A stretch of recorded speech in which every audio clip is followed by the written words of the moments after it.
Gold, trusted gold buyers. మీరు తాకట్టు పెట్టిన బంగారాన్ని విడిపించి ఈ రోజు ఉన్న మార్కెట్ ధరకు కొనబడను.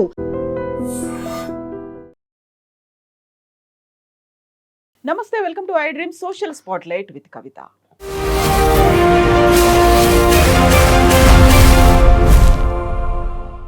ఐ బొమ్మ రవిని అరెస్ట్ చేసిన తర్వాత విభిన్నమైనటువంటి వాదనలు, భిన్న కోణాలు కూడా బయటకు వస్తున్నాయి. రవికి సామాన్య ప్రజల నుంచి మద్దతు లభిస్తోంది. ఎట్ ద సేమ్ టైం ఆయన కేసుని మేము ఉచితంగా వాదిస్తాము అని చెప్తున్నటువంటి అడ్వకేట్ల నెంబర్ కూడా పెరుగుతోంది. మరి పర్టికులర్గా అటు ఫిల్మ్ ఇండస్ట్రీ నుంచే ఇంత పెద్ద అపోజ్ అనేది ఎందుకు వస్తుంది? యాక్చువల్గా అరెస్ట్కి సంబంధించి బోల్డ్ అన్ని వెలికి రాని నిజాలు ఎన్నో ఉన్నాయనేటువంటి వాదన కూడా ఉంది. మనతో పాటుగా ఉన్నారు హైకోర్టు అడ్వకేట్ కాంపెల్లి ఉదయకాంత్ గారు. నమస్తే అండి. Good morning madam. ఎలా ఉన్నారు మీరు? ఐఎమ్ గుడ్ మేడం, మీరు ఎలా ఉన్నారు? ఐఎమ్ గుడ్ అండి. సో రవి అరెస్ట్ తర్వాత వినిపిస్తున్నటువంటి డిఫరెంట్ ఆస్పెక్ట్స్ అనేవి ఉన్నాయి. అన్నీ కాంట్రాస్ట్గా ఉన్నాయి. At the same time public నుంచి ఒక రాబిన్ హుడ్ అనేటువంటి ఒక ఇమేజ్ అనేది కూడా కనిపిస్తుంది. ఆయనకే మా మద్దతు అనేది. But at the same time ఆయన ఎన్కౌంటర్ చెయ్యాలి అనేటువంటి ప్రొడ్యూసర్ల వాదన కూడా వినిపిస్తుంది. ఏంటి ఇన్ని రకాల భిన్న కోణాలు ఇంతకుముందు ఎప్పుడు కనిపిస్తున్నాయి ఎందుకు? Certainly yes madam. First of all మీకు నేను థ్యాంక్స్ చెప్పాలి, ఎందుకంటే ఒక గుడ్ టాపిక్ తీసుకున్నారు. అండ్ మీ ఇంటర్వ్యూస్ అంటే కూడా నాకు చాలా ఇష్టం. I really admire your interviews. And ఒక మంచి టాపిక్ మీద మీతో నేను పార్టిసిపేట్ చేయడం I'm very happy for that. And ఏంటంటే మేడం, మంచి టాపిక్ అని ఎందుకు అంటున్నానంటే ఇట్స్ అనే మెసేజ్ ఓరియంటెడ్ ఇన్సిడెంట్. ఇప్పుడు ఏదైతే జరుగుతుందో ప్రతి ఒక్కరూ ఒక సినిమా అనగానే ఇమోషనల్ అటాచ్మెంట్, ఇమోషనల్ బాండింగ్ ఒకటి ఉంటుంది. అంటే ఒక సింపుల్ ఎగ్జాంపుల్ చెప్తా.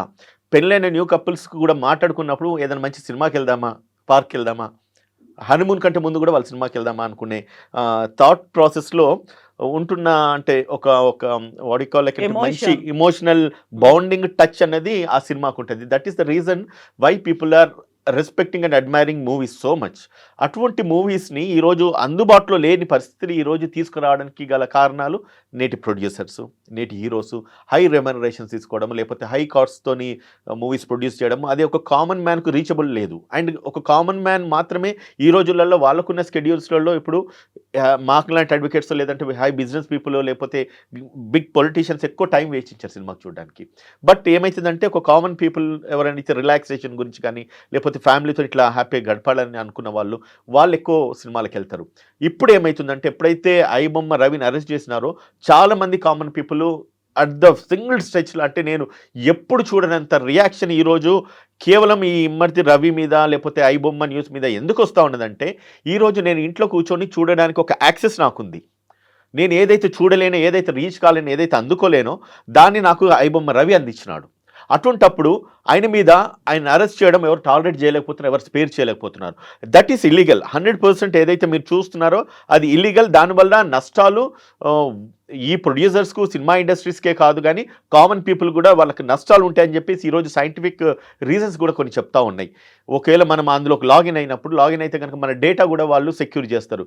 ఈరోజు 5 కోట్ల మంది జనాల డేటా నా దగ్గర ఉంది, లేదంటే కొన్ని 20-21 వేల సినిమాలు నా దగ్గర ఉన్నాయని చెప్పి ఈరోజు ఐ బొమ్మ రవి మాట్లాడుకొస్తున్నాడు. అంటే దాని అర్థం ఏంటంటే ఆయన ఏ డేటానైనా, ఎవరి పర్సనల్ ఇన్ఫర్మేషన్ అయినా కూడా ఆయన సెక్యూర్ చేసి పెట్టుకోగలుగుతారు.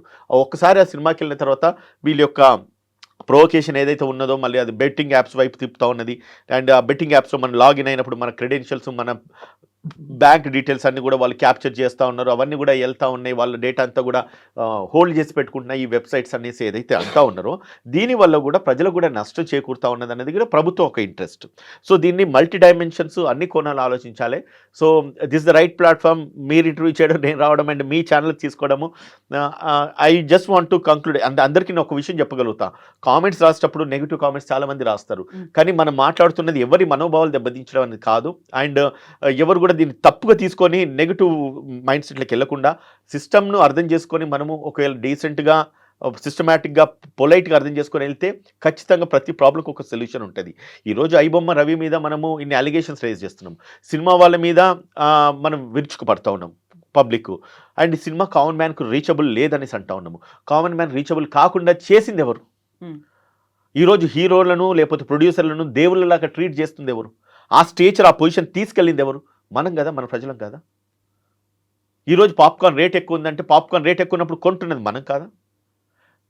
రెండున్నర గంటల సినిమా మనం ఆ రెండున్నర గంటల వ్యవధిలో మనం స్టూడియోకి వెళ్ళి సినిమా థియేటర్కి వెళ్ళేసి ఆ టైంకి పాప్కార్న్ కొనుక్కొని ఆ పాప్కార్న్ వాల్యూ పెంచుతుంది మనం కాదా? ఓ కూల్ డ్రింక్కు మనం 200-300 వెచ్చి స్పెండ్ చేస్తుంది మనం కాదా?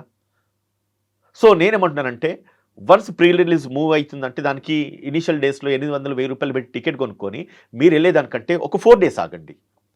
మీరు ఏదైతే సినిమా థియేటర్ ఫీలింగ్ రావాలన్నప్పుడు ఆబ్వియస్లీ రేట్ తగ్గినప్పుడే వెళ్దాం. అండ్ దాని తర్వాత మనం ఎప్పుడైతే థియేటర్కి వెళ్తామో థియేటర్కి వెళ్ళినప్పుడు అంత హ్యూజ్ అమౌంట్ పెట్టేసి మన ఇంట్లో ఉంటే అయితే అదే పాప్కార్న్స్ తినం కదా.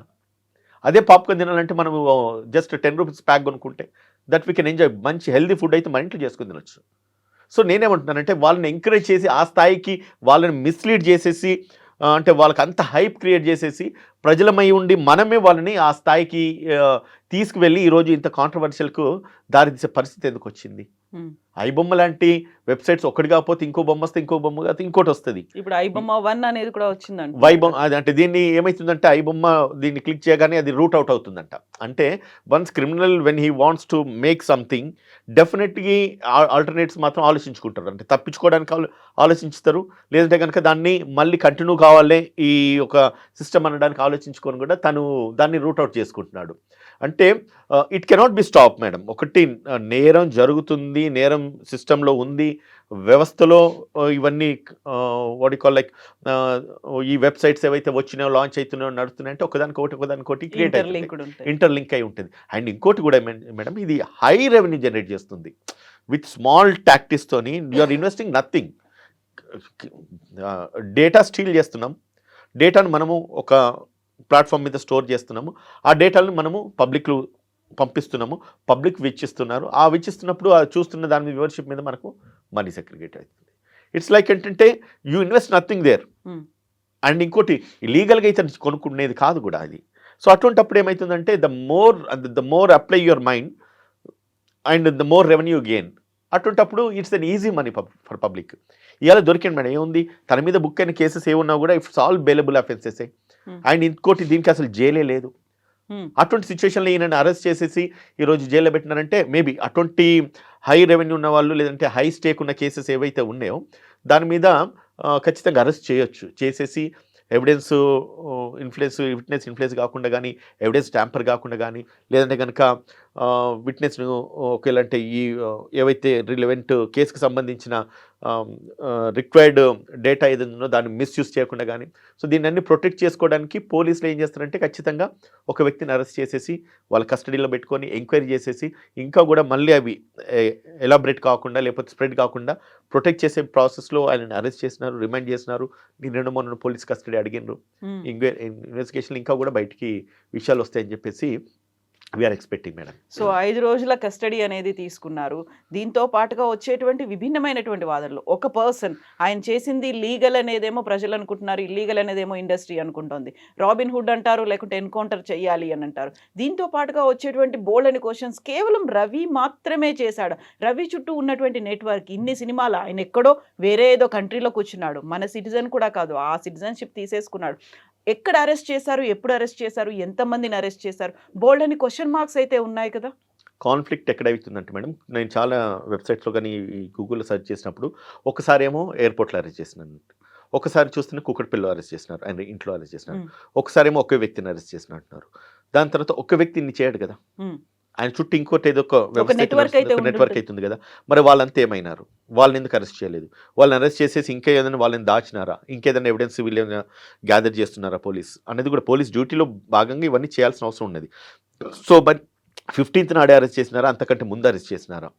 అండ్ ఇంకోటి ఇంత ఛాలెంజ్ ఇస్తున్నాడు పోలీస్ డిపార్ట్మెంట్కు, తెలంగాణ పోలీస్కు ఒక ఛాలెంజ్ ఇస్తున్నాడు, నన్ను ఏమి చేయలేరు అనేసి. మరి అంత ఛాలెంజ్, అంత కాన్ఫిడెంట్గా ఉన్న వ్యక్తి అంత సింపుల్గా ఎందుకు అరెస్ట్ అయినాడు? There are several doubts, suspicions అందరి మైండ్లో తిరుగుతూ ఉన్నది. సో అంటే యాజ్ ఎ లా నోయింగ్ పర్సన్గా, ఒక అడ్వకేట్గా కానీ, లేకపోతే ఒక కాంగ్రెస్ పార్టీ ప్రతినిధిగా కానీ నేనేమంటానంటే పబ్లిక్కు అయితే ఒక మెసేజ్ అయితే ఇవ్వగలుగుతాను. ఇల్లీగల్ ఎప్పుడు నేరమే, దొంగతనం ఏ రోజు ఒకరోజు కాకపోతే మరొక రోజు దొరుకుతుంది. Every criminal will leave his visiting card at the place of offence అంటారు. అంటే ఒక నేరం చేసిన వాడు తను చేసిన నేరం చోట ఏదైతే నేరం జరుగుతుందో, నేరం చేస్తాడో అక్కడ తన విజిటింగ్ కార్డు వదిలేస్తాడు. అంటే తను డైరెక్ట్గా రూట్ అవుట్ చేస్తే ఇంటికి తీసుకెళ్తుంది. అట్లా ఎవరు కూడా నేరం చేసిన వాళ్ళు తప్పించుకోవడానికి స్కోప్ లేదు. ఒక్కరోజు కాకపోతే మరొక రోజు దొరుకుతారు. సో ఇతను నేరం చేసినాడా నేరం చేయలేదంటే చట్టపరంగా ఇతను నేరం చేసిండు. కానీ పబ్లిక్ వ్యూలో ఏమైంది, మెజారిటీ మేక్స్ లా. ఎక్కడైతే మెజారిటీ ఒక గట్టిగా బలంగా 100 మంది కలిసి అబద్ధాన్ని నిజం అంటే అది నిజం అవుతుంది, నిజం అబద్ధం అంటే అది అబద్ధం అవుతుంది. ఈరోజు ప్రజలందరూ మాట్లాడుకొస్తున్నారు ఆయన కరెక్ట్ చేసినాడు, నిజంగా ఆయన చేసింది కరెక్ట్ అని చెప్పి మీరు భావిస్తే అవసరమైతే ప్రభుత్వం దాన్ని లీగలైజ్ చేయమనండి. నా అప్పీల్ నేను చేస్తున్నాను, నా ఒపీనియన్ ఎక్స్ప్రెస్ చేస్తున్నాను. తన టాలెంట్ను మీరు వాడుకోవాలనుకుంటే కనుక ప్రాపర్గా వాడుకోండి. ఎందుకంటే he's a very common man who was just a graduate with his knowledge. ఇంత టోటల్గా ఇంత పెద్ద యంత్రాంగాన్ని ఇన్ని కోట్లను తను క్యాప్చర్ చేసుకోగలిగిన, అంత రెవెన్యూ చేయగలిగిన, అంత నాలెడ్జ్ ఉన్న శక్తి సామర్థ్యాలు ఉన్న వ్యక్తిని సో ఆ మట్టుకు ఆ పర్టికులర్గా దానికే కాకుండా ఇంకా దేనికైనా బెటర్ యూజ్ చేస్తాం. చాలా మంది హీరోస్ అక్కడ ప్రెస్ మీట్లలో వాడుతూ ఉన్నారు. చాలా మంది కామన్ మ్యాన్ కూడా అదే మాట్లాడుతున్నారు. అంత టాలెంట్ ఉన్న వ్యక్తిని మనం ప్రాపర్గా ఎందుకు వాడుకోవద్దు? ఆయన ఒక ఫ్యామిలీ ఇష్యూలో ఏమీ లేదు అని చెప్పి చీకొట్టి చీదరించి బయటికి పంపించిన వ్యక్తిని, ఫ్యామిలీ వెలివేసిన వ్యక్తిని ఈరోజు తను ఛాలెంజ్గా తీసుకొని అంత సక్సెస్, ఆయన మటుకు అది సక్సెస్. అది ఇన్ టర్మ్స్ ఆఫ్ మనీ అంటారా, in terms of hacking the systems అంటారా, లేదంటే in terms of hacking the data అంటారా, దట్ ఈస్ హిస్ టాలెంట్. అటువంటి టాలెంట్ని ఇంకేదన్నా మనం వాడుకోగలిగితే నిజంగానే బాగుంటుందని చెప్పి నా ఒక message. But criminal is always a criminal, but it should be very కేర్ఫుల్గా చూసుకొని దాన్ని ఆయన ఒక టాలెంట్ ఎట్లా వాడుకోవాలనేది కూడా ఈరోజు ప్రభుత్వము నిర్ణయం తీసుకోవాల్సిన అవసరం ఉంటుంది మేడం. మెజారిటీ మేక్స్ లా అన్నారు. ప్రజలంతా ఏమో ఆయన చేసింది మంచి పని అనుకుంటున్నారు, బట్ అక్కడ ఇంపాక్ట్ పడిందేమో వేల కోట్ల టర్న్ ఓవర్లు ఉన్నటువంటి ఒక ఇండస్ట్రీ మీద పడింది, అలాంటి ఆ బిజినెస్ మీద పడింది. ఈయనకు కూడా 100 కోట్లు వచ్చాయి, బట్ అక్కడ బెనిఫిట్ అయింది ఎవరంటారు? I question you one thing very bluntly అడుగుతున్నాను. 1000 కోట్ల బిజినెస్ ఎవరికి అయింది చెప్పండి? ఇక్కడ నువ్వు చేస్తోందంతా ఫిల్మ్ ప్రొడ్యూసర్స్ ఎవరు ఎంజాయ్ చేస్తున్నారు? అవన్నీ ఎవరు ఎంజాయ్ చేస్తున్నారు? డబ్బంతా ఎవరు? Common man? మళ్ళీ అల్టిమేట్ గా వినోదం అనేది వాళ్ళకి ఏమైనా చూసి ఎంజాయ్ చేస్తున్నారు. మీకు ఇచ్చే వినోదానికి ఒక్కొక్క హీరోకి 50 కోట్లు 100 కోట్ల రెమ్యునరేషన్ ఈ రోజు ఇస్తూ ఉన్నారు. ఎక్కడి నుంచి వస్తున్నాయి ఈ 100 కోట్లు 50 కోట్లు? కామన్ మ్యాన్ పబ్లిక్ నుంచే కదా. నువ్వు ఇన్ని కోట్ల రూపాయలు వెచ్చిచ్చేసి సినిమా తీస్తున్నావు. ఓకే, పబ్లిక్ ఒక అటెన్షన్ డ్రైవ్ చేయడానికి నువ్వు సినిమా తీస్తున్నావు, కాదని అన్ను. వాళ్ళని అట్రాక్ట్ చేస్తున్నావు, నేను కాదని అన్ను.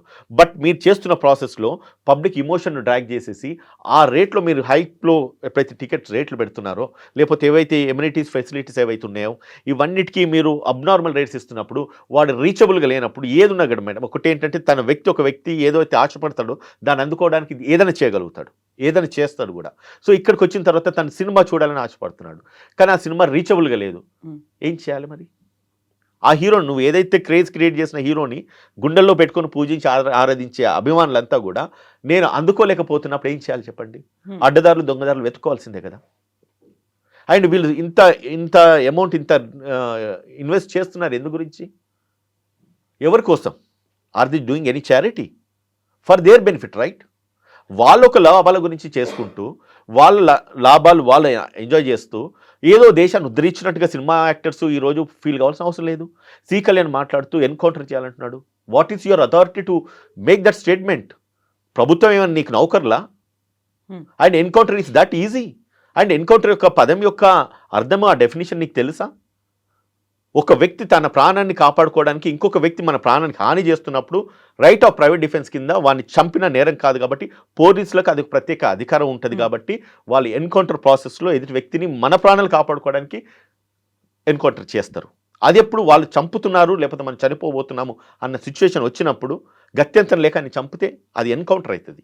అంతేగాని నీ బిజినెస్ని ఎవడో అడ్డుకున్నాడు, వాడు మూర్ఖుడు, ఇంకోటి చేయొద్దంటే వీని చంపాలి అనే రైట్ నీకు ఎక్కడి నుంచి ఇస్తుంది? అగేన్స్ట్ ద కాన్స్టిట్యూషన్ కదా. అంత వయసు వచ్చి అంత అనుభవం వచ్చిన తర్వాత ఈ ప్రభుత్వ యంత్రాంగాలు లేకపోతే పోలీసులు నీకు నౌకర్లు లేకపోతే మీకెవరు ఏదంటే మన బాబు నౌకర్లు అన్నట్టుగా వాడుకోవడం కరెక్ట్ కాదు కదా. అండ్ ఆ స్టేట్మెంట్ను అన్కండిషనల్గా ఆయన విత్డ్రా చేసుకోవాలి. It's an insult to the police, it's an insult to the government and it's an insult to the constitution. రాజ్యాంగము మనం బతికే రైట్ ఇచ్చింది. నువ్వెవడు ఇవ్వండి చెప్పడానికి? అంటే నహమా మదమా? How can you make that statement? నీ అమౌంట్ను, నీ బిజినెస్ను, నీ ఇంటిని కొలగొడుతుంది అన్నప్పుడు ఎన్కౌంటర్ చేయాలి. మీరు దేశాన్ని ఉద్ధరించారా? ఎట్లా దేశ సేవ చేస్తున్నారా? ఎట్లా మీరేమన్నా? మీరు జనాలని just you are entertaining the people by investing your money and taking their money. వాళ్ళ దగ్గర నుంచి డబ్బులు తీసుకొని నువ్వు ఎంటర్టైన్ చేస్తున్నావు. అండ్ పబ్లిక్ కూడా వాళ్ళు they have to think they అంత అవసరమా? అంత వాళ్ళని అంత హీరోలను చేసి దేవుళ్ళని చేసి చూడాల్సిన అవసరం ఏముంది? నీ తల్లిదండ్రులు నీకు దేవుళ్ళు, నీ గురువులు నీ వీళ్ళు దేవుళ్ళు, నీ ఇంట్లో నీ పిల్లలు లేదంటే కనుక నీ ఫ్యామిలీ వాళ్ళు మనకు ప్రయారిటీ.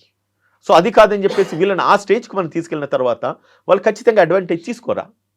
ఈరోజు ఐబొమ్మ రవీని అరెస్ట్ చేస్తున్నారు, రేపు ఇంకోటి చేస్తారు. ఈ పబ్లిక్ అంతా కూడా దే ఆర్ గోయింగ్ అండ్ వీళ్ళకు ఫాలోవర్స్ ఎందుకు అవుతా ఉన్నారంటాను నేను. Is it not criminals are not born, they are made అంటారు. వానికి అది మనము ఏదైతే ఎంకరేజ్ చేస్తున్నాం, ఈ బొమ్మని మనం ఎంకరేజ్ చేస్తున్నాము. అండ్ సినిమా వాళ్ళు ఏం చేస్తున్నారు, వీళ్ళని క్రిమినల్స్ చేయడానికి గల కారణం సినిమాలు అవుతున్నారు. ఎందుకు? It's a common thing madam. ఒక ఈ రోజులలో ఒక సింగిల్ థియేటర్ ఉన్న సినిమాలు థియేటర్లు చెప్పండి, ప్రతిదీ మల్టీప్లెక్స్లే. అండ్ ఎవరి కంట్రోల్లో సినిమాలు ఉన్నాయి? కొందరు ప్రొడ్యూసర్స్ మధ్యలో వాళ్ళ కంట్రోల్లో అనే సినిమాలు. ఇది నిజంగా రైట్ టు ఈక్వాలిటీ అన్నాము. కాన్స్టిట్యూషన్ ప్రతి ఒక్కరికి సమాన హక్కు ఇచ్చింది. నువ్వు దాన్ని కాలారాస్తావు. ప్రతి థియేటర్, ఏ ఊర్లో ఏ థియేటర్ ఉన్నా కూడా అది నా కంట్రోల్లో ఉండాలి, నేను చెప్పిన సినిమాలు వేయాలి, నేను చెప్పినట్టుగానే సినిమాలు ఆడాలి. నియంతనా? అడిగే వాళ్ళు, ప్రశ్నించే వాళ్ళు లేక ఈరోజు వీళ్ళని తీసుకెళ్ళేసి మనం పోలీస్ యంత్రాంగం అంతా కూడా పక్క కూర్చుని పెట్టుకుంటున్నారంటే పబ్లిక్ కూడా ఒక రాంగ్ మెసేజ్ వెళ్తా ఉంది. When you're administrator, when you're bureaucrats, మీరంతా కూడా ఎవరిని ఎక్కడ పెట్టాలి, ఏ స్థాయిలో పెట్టాలి, అది ఒక కామన్ మ్యాన్ వెళ్ళేసి నిజంగా నువ్వు కంప్లైంట్ ఇస్తే ఆ ప్రివిలేజెస్ ఇస్తారా? ఇది పబ్లిక్ మైండ్స్లో తిరుగుతూ ఉన్నది. I'm not against to any police officer, I'm not against any system. But ఒకటి ఏంటంటే మనం చేస్తున్న పని మనం ప్రజల కోసం చేస్తూ ఉన్నాం. ప్రజల దగ్గర ట్యాక్సులతోని జీతాలు తీసుకొని పని చేస్తున్నాం. అటువంటప్పుడు మన మెసేజ్, మనం చేస్తున్న మన ఒక బిహేవియర్, మన నడవడికి ఎట్లా ఉండాలంటే పబ్లిక్ మేలు జరిగే విధంగా ఉండాలి. అంతేగాని ఈరోజు దాని మీద కూడా నెగిటివ్ కామెంట్స్ వస్తున్నాయి. పోలీసు అధికారులను people are talking very badly. Though they are హీరోస్గా నటిస్తున్నారు. సినిమాలు వాళ్ళు హీరోసు, మీరు తీసుకొచ్చి వాళ్ళని పక్కన కూర్చోబెట్టుకోవడం వల్ల మీ వ్యక్తిత్వాలు కోల్పోతున్నారు కదా. So this is how the system is functioning. ఇప్పుడు మీరు ఒక మాట అన్నారు, ఆ 100 కోట్లు పెట్టి సినిమాలు తీస్తున్నారు, ఆ తర్వాత టికెట్లు రేట్లు పెంచుకుంటున్నారు అంటే అక్కడ మళ్ళీ మనం ప్రభుత్వాన్ని కూడా క్వశ్చన్ చేయాల్సినటువంటి అవసరం ఉంది. వాళ్ళు ఎవరి కోసం తీస్తున్నారు? పాన్ ఇండియా బడ్జెట్ అనో, లేకుంటే pan India stars, international standards ఇవన్నీ పెట్టి 100 కోట్లు పెట్టిన తర్వాత ప్రతిసారి ఆ బెనిఫిట్ షోనో, ప్రీమియర్ షోలో వాటికి టికెట్లు పెంచుకోవడానికి కూడా వెళ్ళి జీవోలు రిలీజ్ చేయించుకుంటున్నారు. అవి ఎన్ని రోజులు ఉంటుంది, ఈ రేటుతో ఇన్ని రోజులు, ఈ రేటుతో ఇన్ని రోజులు. ఆ తర్వాత కామన్ పబ్లిక్ చూడడానికి రెగ్యులర్ ఏదైతే రేట్ ఉంటుందో టికెట్ చూడాలి అంటే వారం రోజుల తర్వాత, 10 రోజుల తర్వాతే ఉంటుంది కదా. ఈలోపు మా అభిమాన నటుడు, లేకపోతే మా అభిమాన హీరో, మా అభిమాన దర్శకుడు తీసినటువంటి సినిమా మరి గవర్నమెంట్ ఎందుకని పెంచుతోంది అనేది ఉంది కదా. మేడం మీ ఇంటర్వ్యూ, నేను కేసీఆర్ ఒక ఇంటర్వ్యూ చూసిన మేడం, మీరు ఇంటర్వ్యూ చేస్తున్నప్పుడు మీకు రాజకీయ వ్యవస్థ మీకు తెలియదని కాదు, యూఆర్ సీనియర్ జర్నలిస్ట్, ఇవన్నీ ఎందుకు జరుగుతున్నాయి అని చెప్పేసి మీకు చాలా బాగా తెలుసు. అండ్ నేను కూడా ఈరోజు ఒక అడ్వకేట్ కాదు, ఒక సాధారణ పౌరుడి కాదు, ఒక రూలింగ్ పార్టీ ప్రతినిధిగా కూడా నేనున్నాను. ప్రతి విషయాలు ఈరోజు మనం మాట్లాడుకునే పరిస్థితిలో మనం లేము. ఎందుకు అవుతున్నాయి అంటే ఆ ప్రశ్నకు సమాధానం మీకు తెలియదా, నాకు తెలియదా, ప్రజలకు తెలియదా? ఎవరు ఇండివిజువల్ బెనిఫిట్స్ గురించి అని చెప్పేసి వాళ్ళు పబ్లిక్ మీద ఇవన్నీ రుద్దుతున్న భారాలు కాదా మేడం ఇది? Is it not right? So నిజంగా ఇంత భారీ బడ్జెట్ సినిమాల్ని పబ్లిక్ కోరుకుంటున్నారా అనేది కూడా క్వశ్చన్ వస్తుంది. కోరుకుంటున్నారు లేదు, ఇప్పుడు తెలిసింది కదా, ఈరోజు తెలిసింది కదా. ఈరోజు ప్రతి ఇంటర్వ్యూ ఐ బొమ్మ అని కొట్టేసి ప్రతి ఇంటర్వ్యూ కింద మీరు కామెంట్స్ చదవండి మేడం. భారీ బడ్జెట్ ప్రతి ఒక్కరు కోరుకుంటారు. భారీ బడ్జెట్ కాదు, వాళ్ళకు ఎంటర్టైన్మెంట్ పబ్లిక్ కోరుకుంటున్నారు. అండ్ ఎంటర్టైన్మెంట్ కూడా వాళ్ళకు సరిపడే రేట్లోనే, వాళ్ళకి సరిపడే టైంలోనే, సరిపడే విధంగానే రావాలని చెప్పేసి ప్రతి కామన్ మ్యాన్, ప్రతి ఒక్కరు అదే అనుకుంటారు. ఈవెన్ నేను ఒక మాట అంటున్నాను మేడం, నాకు ఒక నిజంగానే ఆ సినిమా, కొత్త సినిమా ఏదో ఇవాళ రిలీజ్ అయింది, నా ఫోన్లో పాపప్ అయింది, నేను చూడనా? మీరు చూడరా చెప్పండి? ఎవరు చూడరు చెప్పండి? ఇదే పోలీస్ ఆఫీసర్స్ చూడరా? నిజంగా నేను సిన్సియర్ని, నేను మంచోని, శుద్ధపప్పని చెప్పేసి నేను చూడకుండా నేను సినిమా థియేటర్కి చూద్దామంటే ఆ పోలీస్ ఆఫీసర్కి అంత టైం ఉంటుందా? ఆ పోలీస్ ఆఫీసర్ ఫ్యామిలీకి అంత టైం ఉంటుందా? పిల్లలకి అంత టైం ఉంటుందా? చెప్పండి. Is it possible? It's impossible. So అటువంటి సిచ్యువేషన్లో సమాజాన్ని మనం నిజంగా ఏదో చెయ్యాలి, ఏదో బాగు చేయాలి, అండ్ అన్నీ కూడా లీగల్గానే నడవాలంటే ఇట్స్ హైలీ ఇంపాసిబుల్. నేనేమంటానంటే ఒకవేళ ఈ ఐబొమ్మ నిజంగా పబ్లిక్ అందుబాటులో ఉంటే, ఇంతమంది వ్యూవర్స్ ఉన్నారు కాబట్టి దాన్ని లీగలైజ్ చేయండి. దానికి కావాల్సిన రెవెన్యూ ఏదైతే ఉందో రానివ్వండి, ప్రభుత్వానికి రాని, ప్రొడ్యూసర్కి డైవర్ట్ చేయమండి. Then that's a good process అండి. అది ఆ సిస్టమ్ ఇట్లా కంటిన్యూ చేయగలిగితే కనుక నిజంగా చెప్తున్నా it's a wonder like anything. ఒక వ్యక్తి కూర్చొని 300-400 కోట్లు సంపాదించినంటే ఆయనకున్న టాలెంట్ని అది పబ్లిక్ రిలీజ్ చేయమనండి. అదే ఈ బొమ్మని పబ్లిక్లో డొమైన్ లీగలైజ్ చేయండి. Then you see how much revenue will get. ఆ ప్రొడ్యూసర్స్ కూడా వస్తుంది కదా. ఇప్పుడు ఎట్లయితే అమెజాన్ కానీ, లేదంటే కనుక జీ5 హ్యాండీగా అయిపోయింది కదా, అంతంతా నువ్వు డబ్బులు వెచ్చిచ్చేసి సినిమా థియేటర్లకు పోయే సిచ్యువేషన్లో ఎవరు లేరు మేడం. 10% పబ్లిక్ కూడా లేరు. ఒకప్పుడు 90% ఉండొచ్చు 100లో, ఈరోజు 10% కూడా లేరు. నేను వెళ్ళను, ఎందుకంటే నాకు టైం కన్స్టెన్స్, నా ఎఫోర్డబిలిటీ అండ్ దాని తర్వాత నాకున్న అక్కడున్న సిచ్యువేషన్స్ అండ్ నిజంగానే అనిపిస్తుంది కదా, మ్యాటర్ ఆఫ్ కామన్ సెన్స్. ఇంట్లో కూర్చొని ఫ్రీగా చూసేదానికంటే నువ్వు అక్కడికి ఎందుకు వెళ్ళాలి? ఒక సినిమాకి వెళ్తే కామన్ మ్యాన్ ఎవరు వెళ్ళినా కూడా 3 నుంచి 4 వేలు అవుతున్నాయి.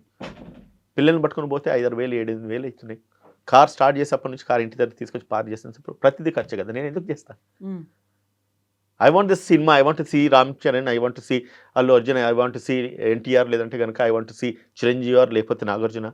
వీళ్ళని చూడాలనుకుంటే నేను కళ్ళ ముందు నా ఇంట్లో కూర్చుంటే లేకపోతే నా ఫోన్లో వస్తున్నప్పుడు అంత దూరం నేను డబ్బులు పెట్టేసి ఎందుకు పోతా? అటువంటప్పుడు ఖచ్చితంగా ఐబొమ్మ రవి అయితే చేసినాడు, దాని మీద పాజిటివ్ వస్తూనే ఉంటుంది. ఎందుకంటే నాకున్న ఎంటర్టైన్మెంట్ను లేకపోతే నాకున్న బ్యారియర్స్ను ప్రభుత్వాలు కట్ చేస్తున్నాయి కదా, నాకున్న కంఫర్ట్ జోన్ ప్రభుత్వాలు కట్ చేస్తున్నాయి కదా. ప్రొడ్యూసర్స్ వాళ్ళు మెప్పు పొందడానికి అని చెప్పి వాళ్ళని పక్క కూర్చోబెట్టి మీరు ఎంటర్టైన్ చేయడానికి, వాళ్ళ యొక్క సెలబ్రిటీ స్టాటస్ను మీరు ఒక ప్రివిలేజ్గా ఫీల్ కావడానికి అని చెప్పేసి మీరు వాడుకుంటున్నారు. And with our money, common man మనీతోని. ఈరోజు వాళ్ళ హీరోస్ ఎట్లా అయినారు? ఎవరి డబ్బులతోనే అయినారు? గాలికి వచ్చిన పైసలా? ఆకాశం మీద నుంచి వచ్చిన పైసలా? పబ్లిక్ రెవెన్యూ కదా, పబ్లిక్ కట్టిన డబ్బులే కదా, పబ్లిక్ ఉన్న టికెట్లతోనే కదా ఈరోజు మీరు హీరోలు అయినారు. ఈరోజు మీరు పబ్లిక్ ఇష్టానికి లేకపోతే పబ్లిక్ ఆలోచనలకి లేకపోతే పబ్లిక్ యొక్క ఒక పాజిటివ్ విధానాలకి ఎగెన్స్ట్ అయిపోయేసి వాడిని చంపేయమని చెప్పేసి ఎన్కౌంటర్ చేయమని చెప్పి చెప్పుకుంటూ మాట్లాడుకొస్తున్నారే, నిజంగా అది కరెక్టా? నేను ఇదివరకు చెప్పిన మెజారిటీ మేక్స్లో చాలామంది ఎవరు ఇవాళ ప్రేజ్ చేస్తున్నారు ఆయనని. ఎందుకంటే మేము రీచ్ కాంది, మాకు ఈ వ్యక్తి రీచ్ చేసినాడు. అటువంటప్పుడు వాళ్ళ యొక్క కంఫర్ట్ జోన్ని లేకపోతే వాళ్ళ యొక్క ఫైనాన్షియల్ ఫీజిబిలిటీని లేదంటే వాళ్ళ యొక్క హ్యాపీనెస్ను సాటిస్ఫాక్షన్ని వీళ్ళు కత్తెర పెడుతున్నారు కదా. బట్ ఇక్కడే మళ్ళీ చట్టం అనేది కూడా ఒకటి వస్తుంది. దొంగతనంగా ఒక ఇల్లీగల్గా చేస్తున్నారు, అది క్రైమ్ అనేటువంటి మాట. అందుకే పోలీసులు ఇంటర్వ్యూన్ అయ్యారు, పోలీసులు అరెస్ట్ చేశారు అనేది కూడా ఉంది కదా. సింపుల్ డైలాగ్ నేను చెప్తా, చట్టం తన పని తను చేసుకుంటూ పోతుంది, దాన్ని ఎవరు ఆపలేరు. ఇట్స్ అ కామన్ డైలాగ్, అందరూ చాలాసార్లు విని ఉంటారు. Law will definitely function, law will do it course of action. అది తప్పు, అది నేరం. కాబట్టి పోలీసు వచ్చింది, ఇంటర్ఫియర్ అయింది, దాన్ని నిర్మూలించే ప్రయత్నం పోలీసులు చేస్తున్నారు. కానీ ఆ తప్పు, ఆ నేరం జరగడానికి గల కారణాలు ఏంటి, మూలాలు ఏంటి అనేది అది ఇంపార్టెంట్ కదా మేడం. అది ఆలోచిస్తారంటారా? ఆలోచించాల్సింది ఎవరంటారు మీరు? నేను ఈ సినిమా విషయానికి వస్తే ఖచ్చితంగా నేను పబ్లిక్ని తప్పు పడతాను. వాళ్ళకి అంత స్టేటస్ నువ్వు ఎందుకు క్రియేట్ చేస్తున్నావు? నువ్వు 400 పెట్టి పాప్కార్న్ నువ్వు ఎందుకు కొంటున్నావు? 1000-1200 రూపాయలు పెట్టి సినిమా ఎందుకు చూస్తున్నావు? కొద్ది రోజులు నీ ఎమోషన్ నువ్వు కంట్రోల్ చేసుకోగలిగితే బాగుదా? నీకు మెడికల్ ఎమర్జెన్సీయా? నీ భార్య పిల్లలు హాస్పిటల్ ఏమైనా అడ్మిట్ అయి ఉన్నారా? వెనకబడిపోయామని ఒక ఫీల్ వస్తుంది కదా. అందరూ చూసారు, పక్క వాళ్ళు చూసారు, ఎదుటి వాళ్ళు చూసారు, నేను చూడలేదే అని ఒక ఫీల్ వస్తుంది. నా అభిమానం నటుడిది నేను చూడలేకపోయానని ఒక ఫీల్. అంటున్నాను, అభిమానం క్రియేట్ చేసుకోవడం తప్పు. అభిమానం క్రియేట్ చేసుకుంటే నీ తల్లిదండ్రుల మీద చేసుకో, నీ గురువుల మీద చేసుకో, అవసరమైతే భగవంతుని మీద చేసుకో. వీళ్ళని దేవుళ్ళని మీరు చేయకండి, అభిమానం క్రియేట్ చేసుకోకండి.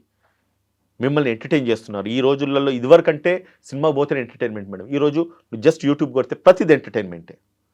నీకు చేసుకోవడానికి పని ఏది లేకుండా ప్రతి సెకండ్ మనం ఎంజాయ్ చేస్తూ ఉండొచ్చు. నువ్వు రీల్స్ చూస్తావా, లేకపోతే యూట్యూబ్ ఓపెన్ చేస్తావా, ఫేస్బుక్ ఓపెన్ చేస్తావా, వాట్సాప్ ఓపెన్ చేస్తావా, ట్విట్టర్, ప్రతి దాంట్లో నీకు ఎంటర్టైన్మెంట్ వస్తుంది. అక్కడ సినిమాకి వెళ్ళి ఎంటర్టైన్ కావాల్సిన నెసెసిటీ ఏముంది? నేనేమంటున్నానంటే పబ్లిక్ ఒకటి ఎమోషనల్గా మనం ఎప్పుడైతే వీక్ అవుతామో ఎదుటోడికి అడ్వాంటేజ్ అవుతుంది. ఎమోషనల్గా మనం ఎప్పుడైతే స్ట్రాంగ్ ఉంటామో ఎదుటోడికి అది డిసడ్వాంటేజ్ అవుతుంది. మనమే అవకాశం ఇస్తున్నాం. Thieves are not born, they are made అంటున్నాం. దొంగలు వాళ్ళు పుట్టట్లేదు, వాళ్ళని తయారు చేస్తున్నట్టున్నాం. ఈరోజు సినిమా ఇండస్ట్రీకి అంత హైప్ క్రియేట్ చేస్తుంది మనం కాదా? మన పబ్లిక్ కాదా? ఈ కామన్ పబ్లిక్ కాదా? మీరు కాదా? మిమ్మల్ని మీరు ఒకసారి క్వశ్చన్ చేసుకోండి. ఐఎమ్ నాట్ సేయింగ్ దట్ వాళ్ళకి ఎగేన్స్ నేను వాళ్ళకి ఐఎమ్ టోటలీ అన్బయాస్డ్గా నేను చెప్తున్నాను. పబ్లిక్ అని కాదు, లేకపోతే సినిమా వాళ్ళకని కాదు. బట్ ఏంటంటే కొంచెం మన ఎమోషన్ మనం కంట్రోల్ చేసుకోగలిగితే things will be in your fold. నువ్వు అంత ఘనము సినిమా ప్రొడ్యూస్ చేస్తున్నారు, తీస్తున్నారు, రిలీజ్ చేస్తున్నారు, ఆ ఎక్స్పెక్టేషన్స్ వీళ్ళకి అభ్యసులు ఉంటాయి. సినిమా ఒక రోజు నిజంగానే మంచి నడవకపోతే ఈ 100 కోట్లు పోయినట్టే కదా. Yes, they are playing a toss. Yes, head or tail, success of ఫెయిల్యూరా డిసైడ్ చేయాల్సింది పబ్లిక్, ప్రజలు.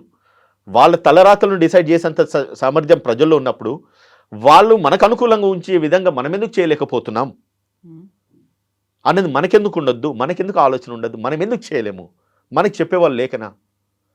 ఇప్పుడు let this message go to everybody, let them understand. నిజంగానే ఇది తప్పు కదా, వాళ్ళకి అంత సినిమా మనమే ఇస్తున్నాం కదా. So if we realise, if we understand అది తప్పు అని చెప్పేసి మనం అనుకుంటే వాళ్ళని పడేయడము నథింగ్ ఈస్ బిగ్ డీల్. వాడిని లేపాలన్న మనమే ప్రజలమే, తగ్గించాలన్న ప్రజలమే. ఒకరిని హీరో చేయాలన్న మనమే, విలన్ చేయాలన్న మనమే, జీరో చేయాలన్న మనమే. So you are the heroes here, they are not the heroes. నిజంగానే మీకు హీరోస్ కావాలంటే మన దేశం గురించి పోరాడిన వాళ్ళు, లేకపోతే మదర్ తెరిసా, లేకపోతే ఇంకెవరన్నా చాలా మంది ఉన్నారు కదా. అవన్నీ వాళ్ళని ఎందుకు పాత admire పచ్చడి చేయాలి? మాటలు మాట్లాడుతున్నారు. No, no, no, old it's- school మాటలు మాట్లాడుతున్నారు. You're not talking about the present generation what is thinking అనేది మీరు మాట్లాడట్లేదు అలా. See one thing, present generation what they are thinking అంటే వాడు కష్టపడి సంపాదించి కూలినాలు చేసి నిజంగానే డబ్బులు ఖర్చు పెట్టేటోని గురించి లేవు ఇవాళ సినిమాలు. నీ తల్లిదండ్రులు సంపాదించున్నారా, వాళ్ళు పొలిటీషియన్సా, బిజినెస్ పీపుల్లా, లేదంటే వాళ్ళు ఇంకేదైనా ఎక్స్ట్రాడినరీగా వాళ్ళు సంపాదించిన డబ్బులు వీళ్ళు ఎంజాయ్ చేస్తున్నారు తప్ప నిజంగానే కష్టపడి సంపాదించేవాడు ఎవడు కూడా ఈరోజు 1000 రూపాయలు 1200 పెట్టి సినిమాకి వెళ్ళారు madam. Though how much you are fan or ఏదన్నా కానివ్వండి, ఎందుకంటే ఎంటర్టైన్మెంట్ మన దగ్గర ఉంది. నిజంగా నాకు పెట్టి వెళ్ళేవాళ్ళు వాళ్ళు ఆలోచించారు, వాళ్ళు మాట్లాడారు, వాళ్ళు కామెంట్ చేయరు. నిజంగా నాది మా ఒక స్వప్నం, నిజంగా మల్టీప్లెక్స్లో లేకపోతే ఇంకొకడ నిజంగా నాది బిగ్ స్క్రీన్లో సినిమాలు చూడడానికి అని చెప్పేసి బిగ్ స్క్రీన్లు ఎక్కడ ఉన్నాయి చెప్పండి, అపార్ట్ ఫ్రమ్ దిస్ మల్టీప్లెక్స్లు తప్ప. వేర్ ఆర్ దే చెప్పండి, ఒక ఊరు పేరు చెప్పండి మేడం. మంచి సినిమా థియేటర్ మనకు ఒక 100-150 రూపాయలు 120 సింగిల్ రూపాయలు స్క్రీన్ తో ఉన్నటువంటి థియేటర్స్ ఎక్కడ ఉన్నాయి, ఎవరి కంట్రోల్ ఉన్నాయి? నిజంగా అక్కడ సినిమాలు పడుతున్నాయా? ఇప్పుడు వీళ్ళు constructive system it self is spoiling, దానికి ప్రజలు ప్రోత్సహిస్తున్నారు. అండ్ నేనేమంటున్నానంటే వాళ్ళని అంత సినిమా ఇచ్చి వాళ్ళకి అంత హైప్ క్రియేట్ చేస్తున్నప్పుడు definitely they will take advantage of your emotion. మీ ఎమోషన్ వాళ్ళు అడ్వాంటేజ్ తీసుకుంటున్నారు కదా, దానికి మీరే తావదించుతున్నారు కదా, you are showing the way. Exactly. So ఇప్పుడు ఒక అడ్వకేట్గా చెప్తే మీరు అక్కడ రిమాండ్ అనేది తీసుకున్నారు, ఆ తర్వాత కస్టడీ కూడా కొనసాగుతోంది అనుకున్నప్పుడు బెయిల్ అనేది ఆస్కారం ఉంటుందా? చాలా మంది చెప్తున్నారు అసలు అది బెయిల్ వచ్చేస్తుంది, బయటకు వచ్చేస్తారు, పోరాటాలు కూడా నేను ఫ్రీగానే నేను ఆయనకి చేస్తాను, ఆర్గ్యూ చేస్తాను, రవి కోసం నేను వర్క్ చేస్తాను అని వస్తున్నటువంటి అడ్వకేట్లు వస్తున్నారు. ఇప్పుడు ప్రజెంట్ సిచ్యువేషన్లో రవి బయటకు వచ్చేస్తారా, ఎంతకాలం పడుతుంది? సీ వన్ థింగ్ మేడం, అంటే నేను ఎఫ్ఐఆర్ నేను చదవలేదు, బట్ అంటే నేను ఏదైతే ఇన్ఫర్మేషన్ గ్యాదర్ చేసిన దాంట్లో వాళ్ళ మీద పెట్టిన సెక్షన్స్ ఒకటి ఐటీ యాక్ట్లో పెట్టినారు, సెక్షన్ 66C అండ్ E. దీనికి 3 years ప్లస్ ఫైన్, అండ్ ఒక 66E అయితే 3 years plus fine plus 2 lakhs penalty ఉన్నది. ఇంకోటి బిఎన్ఎస్లో 318 ఆఫ్ సబ్సెక్షన్ 4 కింద 7 years పనిష్మెంట్ ఉన్నది. మళ్ళీ ఇదంతా కాపీరైట్ ట్యాక్స్, దాంట్లో కూడా 6 months 3 years 50,000 లేకపోతే 2 lakhs and up to 2 years and above fine. ఇది ఎందుకు నేను చెప్తున్నానంటే, ఎప్పుడైతే ఒక వ్యక్తిని నేరం చేసినప్పుడు అరెస్ట్ చేస్తారో, అరెస్ట్ చేసినప్పుడు 7 years బిలో పనిష్మెంట్ అయితే రిలీజ్ చేయాలి. ఈ ఐబొమ్మ రవి విషయంలో అది జరగాల్సింది, కానీ అది జరగలేదు. Harish Kumar versus state of Bihar ఒక జడ్జిమెంట్ ఉంది. ఆ జడ్జిమెంట్ ప్రకారంగా ఈయనకు నోటీస్ ఇచ్చి వదలాలి, నీ మీద ఆరోపణ ఉన్నది, నువ్వు కనుక దీని మీద ఎక్స్ప్లెనేషన్ ఇవ్వు అని చెప్పి వదలాల్సిన పరిస్థితి. ఈ కేసు ఈ సెక్షన్స్లో ఈ సెక్షన్స్ ఉన్న పనిష్మెంట్స్ లిమిటేషన్. కానీ ఆయన్ను వదలకపోవడానికి గల కారణం ఏంటంటే, అది దానికి రీజన్స్ రికార్డ్ చేస్తూ వీళ్ళు కోర్టుకు ముందు సబ్మిట్ చేయాలి. ఏమనంటే, ఒకవేళ ఈయన బయట ఉంటే కనుక ఇంకా కూడా నేరం పెరగడానికి ఛాన్సెస్ ఉంటాయి, అండ్ ఏవైతే ఎవిడెన్సెస్ ఉన్నాయో దాన్ని డిస్ట్రాయ్ చేసే ఛాన్సెస్ ఉంటాయి, అండ్ ఎవరైనా విట్నెస్లు ఉంటే వాళ్ళని ఇన్ఫ్లుయెన్స్ చేసే ఛాన్సెస్ ఉంటాయి. కాబట్టి ఈయనను పూర్తిగా జ్యుడిషియల్ కస్టడీ కానీ పోలీస్ కస్టడీ కానీ చాలా అవసరం అన్న విషయాన్ని కోర్టుకు తెలియజేస్తూ వాడిని కోర్టుకు పంపించాల్సిన పరిస్థితి ఏర్పడింది. ఈరోజు కోర్టు వాళ్ళని రిమాండ్ చేసింది. సరే, నేరం ఏం జరిగిందని చెప్పి దాన్ని నిర్ధారించాల్సిన అవసరము, ఎంక్వైరీ చేయాలి, ఇన్వెస్టిగేషన్ చేయాల్సిన బాధ్యత పోలీస్ మీద ఉంటుంది. కాబట్టి లీగల్ అండ్ జ్యుడిషియల్ ప్రాసెస్లో ఆయనని పోలీస్ కస్టడీ అడిగినారు. అసలు ఈయన నిజంగా ఎంత చేసినాడు, ఎన్ని సినిమాలు చేసినాడు, ఏ విధంగా చేసినాడు, ఎక్కడెక్కడ చేసినాడు, అసలు ఈయన దేశం వదిలి ఎందుకు పోవాల్సి వచ్చింది, ఎంత సంపాదించుకున్నాడు, ఇంకా ఇటువంటి అఫెన్సెస్ మళ్ళీ ఏమన్నా పునరుద్ధరణ కావడానికి ఛాన్సెస్ ఉన్నాయా, వీడొక్కడే ఇందులో ఇన్వాల్వ్ అయి ఉన్నారా, ఇంకెవరైనా ఇందులో ఇన్వాల్వ్ అయి ఉన్నారా, వీళ్ళ టీం ఎంత, వీళ్ళ కంట్రీ నెట్వర్క్స్ ఎంత, ఎక్కడ? నాకు తెలిసి అంత ఈజీగా అంత తొందరగా అయితే రవి బయటికి రాడు మేడం. ఒకవేళ వస్తే కనుక ఇట్స్ అ మిరాకిల్. అది అంత తొందరగా బయటకు వచ్చేసి ఆయనకి బెయిల్ వస్తుందని ఇప్పుడు ఎవరైతే నేను ఫ్రీగా వాదిస్తున్నా అని అడ్వకేట్స్ అంటున్నారో, నన్ను అడిగితే మాత్రం it's very highly impossible. And ఆయన తొందరగా బయటికి రానియరు. ఒకవేళ బయటకు వచ్చినా కూడా సబ్సిక్వెంట్గా మళ్ళీ ఛార్జ్ షీట్లు వేస్తారు, ఆయన మళ్ళీ రిమైండ్ చేస్తారు, పోలీస్ కస్టడీలో పెడతారు. Maximum he will be in the jail for nothing less then అంటే 6 months అండ్ అబోవ్ కూడా ఉండే ఛాన్సెస్ కూడా ఉండొచ్చేమనుకుంటున్నాను నేను. ఐఎమ్ నాట్ వెరీ షూర్, అంటే జ్యుడిషియల్ నేను జడ్జి కాదు, I cannot pass those orders. But sequence of events and ఏదైతే ఇక్కడ నడుస్తుందో, అంటే ఎంక్వైరీ ఏదైతే నడుస్తుందో, ఇన్వెస్టిగేషన్ కోణాలను ఆలోచించి అఫెన్స్ మేకౌట్ అయింది, ఎన్నెన్ని దేశాలలో ఆయన తిరిగినాడు, ఎక్కడెక్కడ ఏమేం చేసినాడు, ఆయన ఇక్కడ నిజంగా అరెస్ట్ చేసే రైట్ లేదు, ఎందుకంటే is not the citizen of India, is from other country. And external affairs minister permission తీసుకొని ఇంకొక దేశం పౌరుని మనం అరెస్ట్ చేయాలంటే మనకు కావాల్సిన చట్టాలు పర్మిట్ చేయాలి, ఆ పరిధిలో ఇతను లేడు. అంటే నేరం జరిగింది ఎక్కడో, చేసింది ఎక్కడో, కానీ ఇక్కడ ప్రోడక్ట్ను తను అక్కడికి వెళ్ళేసి నేరం చేయడం కూడా తప్పే. సో అమెరికా నుంచి ఎవరైనా మన ఇంటికి చుట్టాలు వచ్చినారు, వచ్చేసి ఇక్కడ మన ఇంట్లో బంగారం దోచుకొని వెళ్ళిపోయినాడు అమెరికా అని చెప్పేసి అమెరికా పోయేసి అనేది కేసు పెడతామా? నేరం జరిగింది ఇక్కడ, దోచుకుంది నా సొమ్ము. Yes Udayakanth garu, thank you so much. Will wait, ఏమవుతుందో చూద్దాం. Thank you. నిజంగా ప్రస్తుతం ఉన్నటువంటి సమాజం దేనికి ప్రయారిటీ ఇస్తుంది? ఆర్థిక సంబంధాల చుట్టూ మాత్రమే తిరుగుతోంది. మళ్ళీ ఎన్నికలంగానే చాలా విరక్తి కలుగుతాను. మంచి అనిపిస్తుంది కదా, లేడీస్ కూడా ఛాలెంజింగ్ జాబ్స్ చేసినప్పుడు చాలా బాగుంటది. ట్రాఫిక్ అసిస్టెంట్స్ గా నియమించిన ట్రాన్స్జెండర్స్ అందరితో సాల్యూట్ చేయించుకుంటున్నారు. ఫుడ్ డెలివరీ ఇవ్వటానికి వెళ్ళినటువంటి డెలివరీ బాయ్ అనిల్ పై కళ్ళ ముందు